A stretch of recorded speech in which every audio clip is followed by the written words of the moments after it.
Está criada a confusão no Parlamento por causa da comissão de inquérito ao BPN. PSD e CDS fizeram uma manobra de ultrapassagem ao Partido Socialista e apresentaram também um requerimento para a criação de uma investigação parlamentar ao banco, horas depois dos socialistas terem apresentado também um requerimento para o banco. Miguel Portas, como é que olha para esta questão?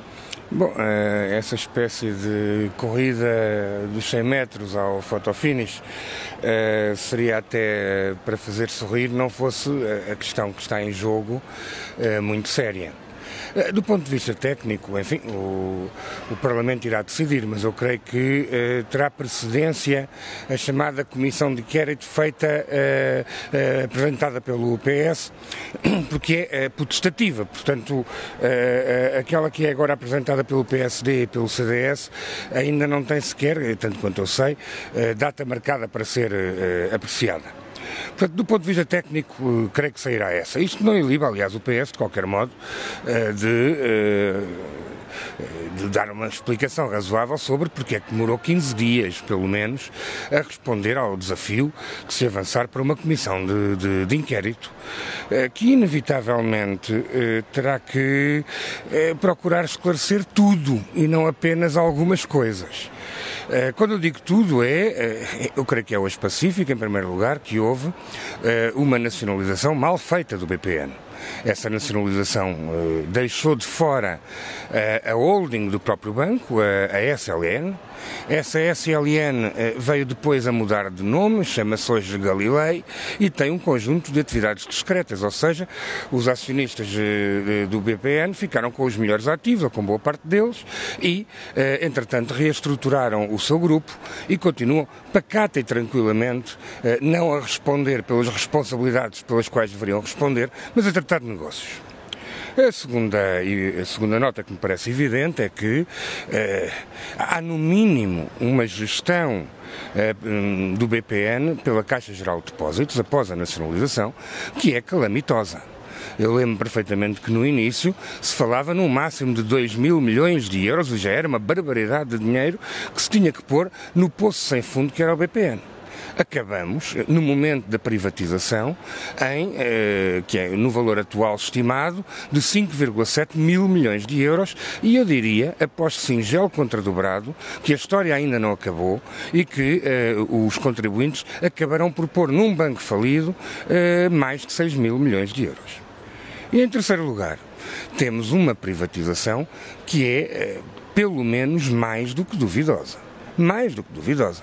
Ou seja, este banco, este poço sem fundo, parece que custa 40 milhões de euros, a ninharia de 40 milhões de euros, e o Banco Angolano, que vai beneficiar da compra desta privatização, recebeu para cima de 1.000 milhões de euros para efetuar a mesma privatização. Portanto, isto tem todos os contornos de uma operação mais do que duvidosa.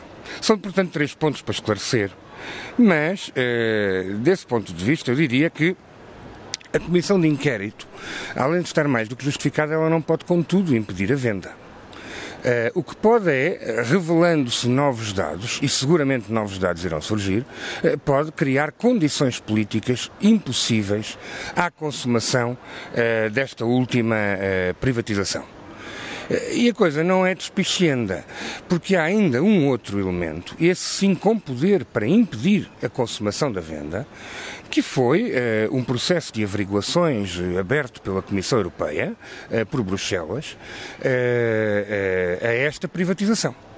E quem tenha lido o documento, que é um documento de 40 páginas sobre este caso, percebe-se claramente que a Comissão Europeia não vai facilitar nem um bocadinho do ponto de vista de saber se as regras da concorrência foram efetivamente respeitadas. Basicamente, há 2 questões que esta averiguação vai responder, a que vai ter que responder. A primeira é a de saber se houve ou não houve favorecimento na privatização. Ou seja, se este concurso foi um concurso limpo e transparente. Tudo indica que não, havia até propostas melhores do que aquela que veio a ganhar.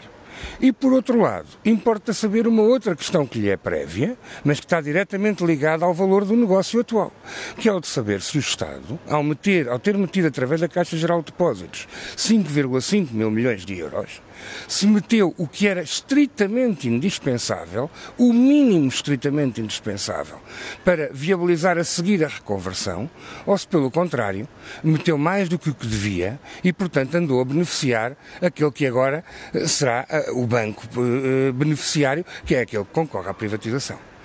E, sem este processo de averiguações estar concluído, não há consumação de venda. E, portanto, desse ponto de vista, eu diria que esta história começou mal, cresceu mal sempre. O BPN sempre foi um banco, quase diria, de bandidos. E todo esse processo é como aquelas histórias uma história que não começa direita, dificilmente, não começa minimamente bem, dificilmente sem direita. E, portanto, é a situação em que estamos no caso do BPN, e eu diria que a Comissão de Inquérito, seja ela qual for, venha muito rapidamente. O Parlamento já conseguiu fazer um excelente trabalho na anterior Comissão de Inquérito. É bom que, enfim, faça alguma coisa pelo próprio prestígio da instituição, não tendo receio de esclarecer todos os contornos deste negócio e deste caminho tortuoso. Obrigado, Miguel Portas. Até para a semana. Até para a semana.